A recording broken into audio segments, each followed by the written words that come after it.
Predstavujeme si kovové komínové systémy šídel. Základom je komínový systém šídel Prima Plus, ktorý využívame pri rekonštrukcii starých komínových telies, keď potrebujete komínové teleso vyvložkovať, pripraviť ho na nový spotrebič alebo ste zmenili typ paliva. Samozrejme viete ho využiť nie len ako zvislú časť toho komínového telesa, ale viete využiť aj na dymovod, čiže pripojenie spotrebiča k samotnému komínovému telesu v vložke v komínovom telese.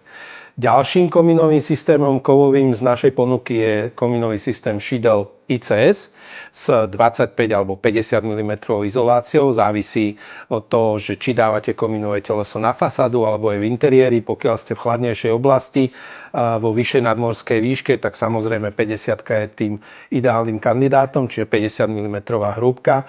Priemer komínového telesa od 80 do 1200 mm samozrejme závisí od toho, od akého spotrebiča budeme odvádzať spaliny, ale pri bežných rodinných domoch sa pohybujeme medzi 150 až 200, možno maximálne 250 mm.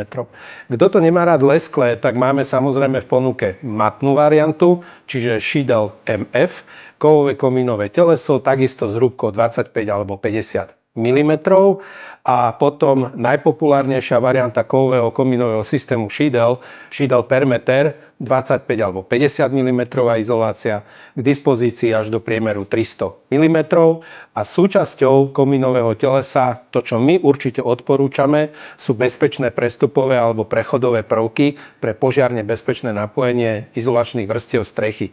Čiže ak potrebujete pripojiť parozábranu alebo strešnú fóliu priamo na kovové komínové teleso, tak určite odporúčame prechod BPC z penoskla, alebo takisto komínový prechod alebo prestup VDS systém, ktorý dokáže vyriešiť prestup dymovodu horľavou konštrukciou, horľavou stenou, alebo viete po otočení, keby sme otočili tento produkt, tak viete takým spôsobom riešiť prestup komínového telesa strešnou rovinou alebo stropom a samozrejme znova bezpečne napojiť parozábranu a strešnú fóliu. Preto, aby komínové teleso zostalo naďalej zárukou tepla a svetla za každých okolností.